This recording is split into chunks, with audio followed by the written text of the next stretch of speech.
Next up, everybody, is Congressman Dan Kilby. We're thrilled to have the Congressman back this year.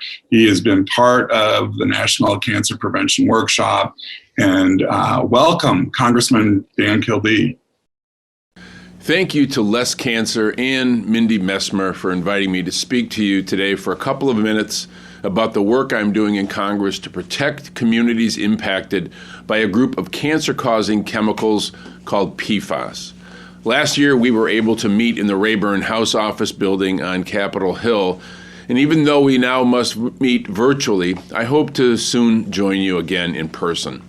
As many of you know, Pfas are a group of forever chemicals that is used in firefighting foam and other consumer products.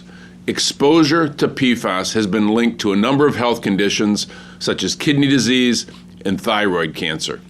The chemicals have now leached into the groundwater in many communities around the country, exposing as many as 110 million Americans to Pfas chemicals.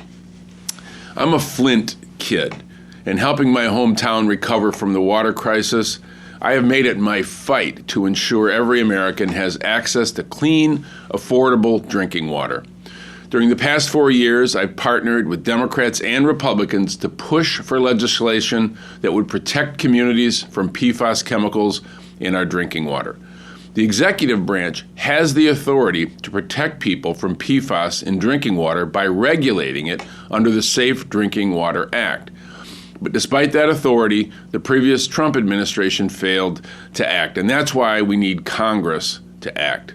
Thankfully, though, we have a new presidential administration, and President Biden, during his campaign, has committed to working to protect communities from PFAS. I'm encouraged by President Biden's commitments in this area, and I'm looking forward to working with him and his incoming administration. Our work in Congress, however, continues.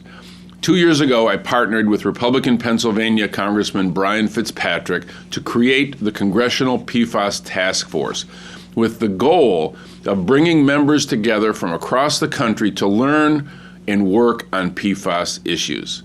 Because when people learn more about PFAS and realize their constituents are impacted, they're far more likely to act.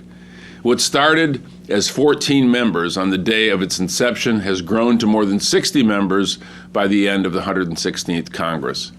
And over the last 2 years, since the PFAS Task Force was created, we've worked to pass critical legislation that would end the use of PFAS in firefighting foam in the military, significantly increase spending on cleaning up PFAS at current and former military bases, and to create a nationwide study of PFAS contamination sites.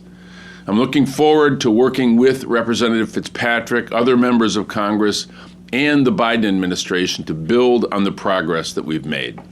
In closing, I want to thank you for the work you're doing to bring awareness to cancer prevention. We must continue to work together to educate people about the dangers of chemicals like PFAS, because we will not have solutions without education. Thank you for allowing me to be here with you again.